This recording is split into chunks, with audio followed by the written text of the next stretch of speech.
अपना सामान बांध लो। सर। वैसे भी तुमने बिना ऑर्डर्स के जंगल में जाकर आर्मी का डिसिप्लिन तोड़ा है। अब तुम्हें यहाँ से निकाल दिया जाएगा। लेकिन सर, मैं तो सिर्फ अपने मरे हुए साथियों का बदला लेना चाहता था। बदला? और तुम? अरे गन चलानी तो आई नहीं, शर्म क्या आएगी? विक्रम पर सब हंस रहे थे कि तभी वहां एक और हेलीकॉप्टर आया। सर, सब ठीक है ना? सिपाही विक्रम, आपको हमारे साथ चलना होगा। ऊपर से ऑर्डर है। ये सुनकर हर कोई हैरान था। Yes sir. वही विक्रम उस हेलीकॉप्टर में बैठकर रेजिमेंट की तरफ चला गया। वो नहीं जानता था कि आगे उसकी जिंदगी एक बहुत बड़ा मोड़ लेने वाली थी।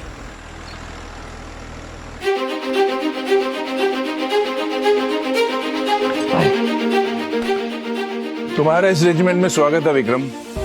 तुम्हें यहाँ पे ट्रेनिंग दी जाएगी और तुम्हें सारे पड़ाव पूरे करने होंगे। मैं कुछ समझा नहीं सर। करिश्मा के कहने पे तुम्हें इस ट्रेनिंग का हिस्सा तो बना लिया गया है, मगर you will have to prove yourself. और उसके बाद तुम्हें स्पेशल कमांडो की ट्रेनिंग में भेजा जाएगा और वहां भी सारे पड़ाव पूरे करने होंगे। मैं तैयार हूँ सर। आज से तुम्हारा काम शुरू होता है। Good luck. Thank you sir. जय हिंद।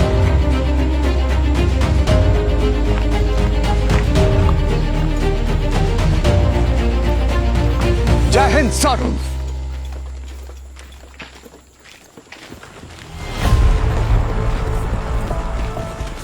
रिश्तेदारी का फायदा उठाकर आए। ये सभी कड़ी मेहनत करके इतने काबिल हुए हैं कि इस ट्रेनिंग का हिस्सा बन सके। अपने अपने कैंप के बेहतरीन कैडेट्स हैं। कितने कंपटीशन पास करके यहाँ आए हैं। सिफारिश लेकर आने वाले अगर इनके बराबर खड़े हों तो मुझे बहुत गुस्सा आता है। तुम्हारे लिए इनका कोर्स फिर से शुरू नहीं होगा। इनकी ट्रेनिंग दोबारा नहीं होगी। जहां तक ट्रेनिंग हो चुकी है उसके आगे की होगी। तुम हमेशा इनसे पीछे रहोगे। तुम दूर से देख सकते हो, यहां जितने भी उपकरण हैं उनका इस्तेमाल कर सकते हो, पर खुद को मेरे बाकी सैनिकों के बराबर समझने की गलती मत करना। हमारे रास्ते में नहीं आना। मंजूर है सर। मैं तुम्हें रहने की परमिशन दे रहा हूं, लेकिन बदले में तुम्हें भी कुछ करना होगा। इस कैंप में 30 लोग हैं। इनके खाने की जिम्मेदारी तुम्हारी। दिन में 3 बार खाना टाइम पे डाइनिंग हॉल में मिलना चाहिए। किचन के स्टोर रूम में तुम अपने रहने और खाने का इंतजाम कर सकते हो। अब से 3 घंटे बाद डिनर के लिए हम लोग हॉल में मिलेंगे। सर। आज विक्रम के पास अपने सीनियर का ऑर्डर मानने के अलावा और कोई चारा नहीं था। वहीं विक्रम के साथी हमेशा उसका मजाक उड़ाते। खुद में तो दम है नहीं, इसलिए चुपचाप खाना बनाते रहते, वरना कमांडर के सामने हाथ जोड़ जोड़ कर ट्रेनिंग में आने की कोशिश करते रही। वापस जाके अपनी यूनिट को सिखाऊंगा प्याज कैसे छीलते, आलू कैसे काटते। विक्रम चुपचाप हर किसी के ताने सुनता। उसे ट्रेनिंग करना तो दूर, ट्रेनिंग ग्राउंड पर भी जाने की इजाजत नहीं थी। तभी उसके कानों में किसी की जानी पहचानी आवाज आई। अरे अरे अरे, विक्रम ने अपना चेहरा उठाकर देखा तो सामने उसका पुराना दुश्मन धीरज खड़ा था। हमारे कमांडर साहब यहाँ आलू छील रहे हैं। दरअसल धीरज के पिता आर्मी में बहुत बड़ी रैंक रखते थे, जिसका फायदा उठाकर वो हर किसी पर दादागिरी करता था। लगता है कमांडर साहब की किस्मत में ना कद्दू काटना, तड़का लगाना, बस यही लिखा है। यही औकात है तेरी। अभी तो बस तुझे बावर्ची बनाया, धीरे धीरे ना इन सबका नौकर बनाकर ही छोड़ूंगा। पिछली बार भी मैंने तुझे ट्रेनिंग से निकलवाया था और इस बार भी यही होगा। एक दिन उसने विक्रम से अपने जूते साफ करने को कहा, लेकिन विक्रम के मना करने पर न सिर्फ उसने विक्रम को मारने की कोशिश की, बल्कि अपने पापा से कहकर उसकी पोस्टिंग बिना ट्रेनिंग किए ही जंगलों की एक चौकी के बीच करवा दी थी। इसी तरह दिन बीतते गया और विक्रम सिर्फ वहां का बावर्ची बनकर रह गया। एक सुबह उसे वहां के कमांडर ने ऑर्डर हेलो सर। आज यहाँ एक बहुत बड़े ऑफिसर ट्रेनिंग के लिए आने वाले हैं। खाना अच्छा बनना चाहिए। अंडरस्टैंड? Yes sir.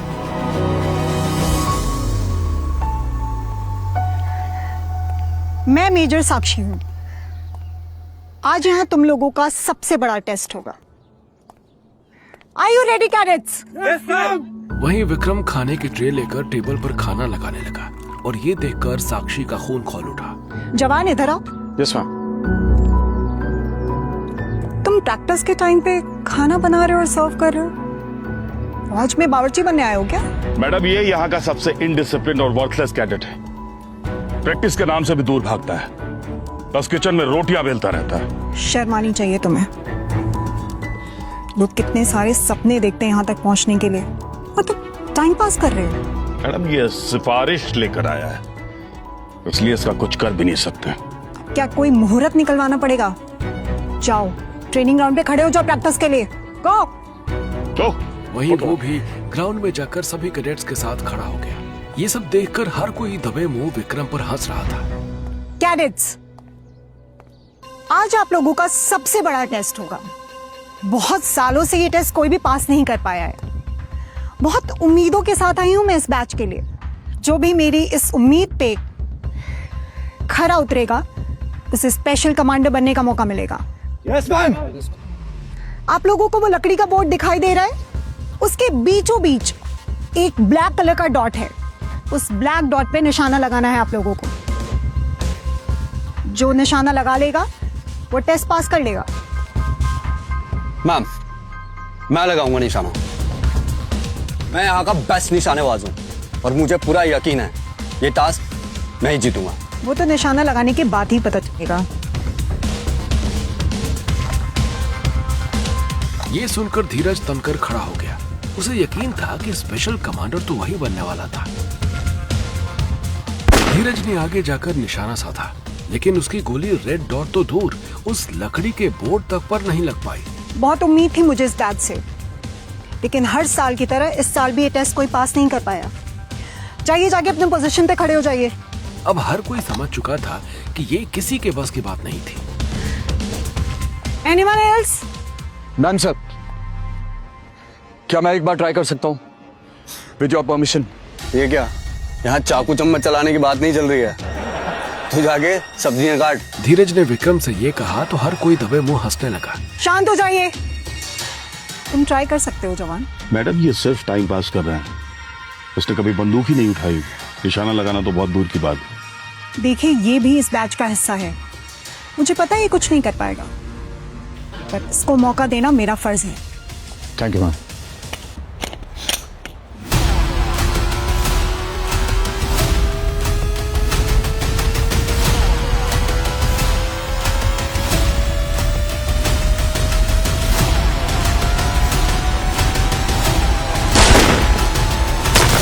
लेकिन जैसे ही विक्रम ने निशाना लगाया, हर किसी के जैसे होश उड़ गए। धीरज का मुंह तो खुला का खुला रह गया, क्योंकि विक्रम का निशाना सीधे डॉट पर जाकर लगा था। वहीं ये देखकर मेजर साक्षी और कमांडर के भी होश उड़ गए थे। ये बावर्ची ऐसे कैसे कर सकता है?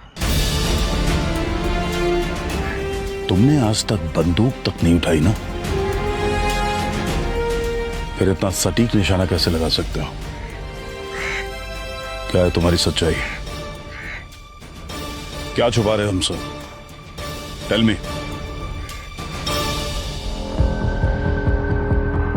आर्मी हेडक्वार्टर्स में फौज के बड़े बड़े ऑफिसर्स भी द्वारा भेजी गई बच्चों की उस वीडियो क्लिप को देख ही रहे थे। 1 घंटे का समय है, बस 1 घंटे का समय है। अगर इस 1 घंटे में मेरे साथी उनको ले जाने के लिए एक हेलीकॉप्टर और 1000 करोड़ रुपए। दरअसल उन्हें आर्मी स्कूल के बच्चों की उस वैन को किडनैप कर लिया था, जिसमें बड़े बड़े ऑफिसर्स के बच्चे थे। जनरल बख्शी की पोती भी उस वैन में मौजूद थी। इसीलिए बच्चों को बचाने के लिए उन्होंने इंडिया के सबसे बेस्ट यूनिट से कमांडोज को बुलाया। करिश्मा, इस ऑपरेशन का चार्ज मैं तुम्हें देता हूँ। Yes sir.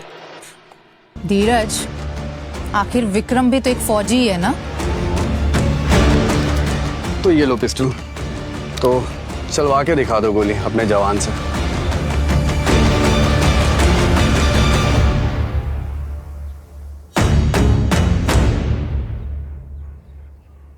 धीरज ने अपने पिस्टल विक्रम के सामने डाली तो उसकी गर्दन शर्म से झुक गई, क्योंकि उसे पिस्टल चलाना आता ही नहीं था। इसलिए कि धीरज ने पिस्टल के साथ उसकी ट्रेनिंग ही नहीं देने दी थी। अब ये तो तुमने देख ही लिया, लड़ने के काबिल तो ये है ही नहीं। और अगर तुम अभी भी कहती हो उसको लेके जाना है तो सामान और लाशें उठाने के लिए लेके चल सकते हैं।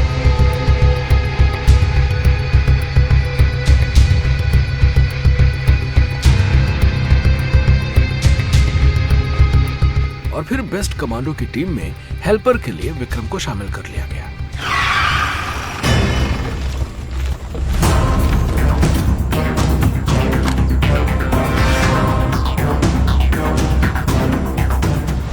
सभी स्नाइपर कमांडोज ने जब को गन पॉइंट पर ले लिया तो लेफ्टिनेंट धीरज ने चिल्लाकर कहा, तुम्हारा खेल खत्म हुआ फिरोज। तुम सब हमारे स्नाइपर के निशाने पर हो। अगर जरा सा भी हिले ना, तुम सबकी खोपड़ी तरबूज जैसी खिली मिलेगी। बच रहा है तो सरेंडर कर दो। भाई रुक जाओ, मैंने इस रास्ते पर बॉम्ब लगा रखा है और इस बस में भी। अगर किसी ने एक कदम आगे बढ़ाया ना, इसको दबाऊंगा, ब्लास्ट हो जाएगा। पीछे रहो। इतना सुनते ही धीरज और बाकी कमांडोज के पैरों तले जमीन खिसक गई। Yes sir, I am on it. जी सर। शो मी।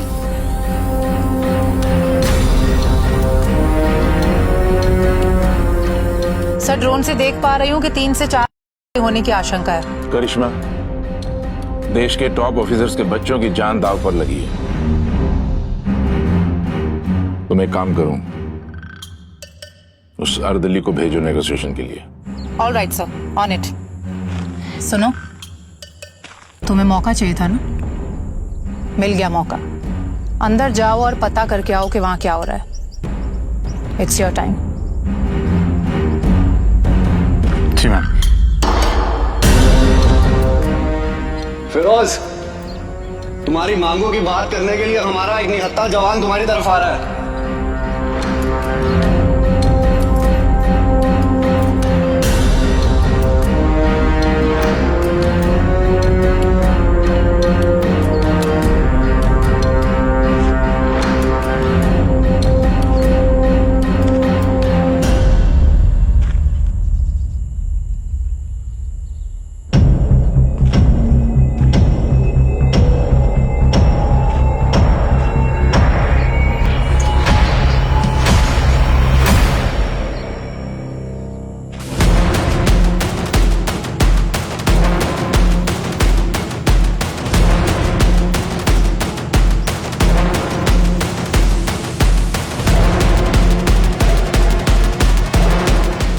और उस खूंखार आतंकी फिरोज ने जैसे ही विक्रम का चेहरा देखा तो उसके पैर कपकपाने लगे।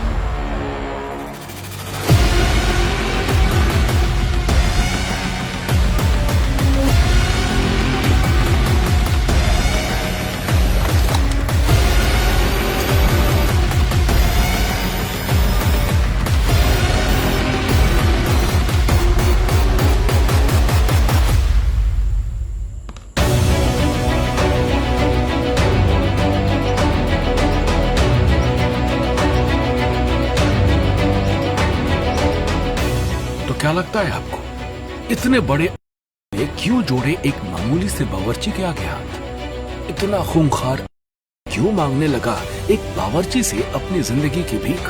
उस को हुई है कोई गलतफहमी या फिर कुछ छुपा रहा है वो बावर्ची विक्रम? अगर हाँ, तो फिर क्या छुपा रहा है वो?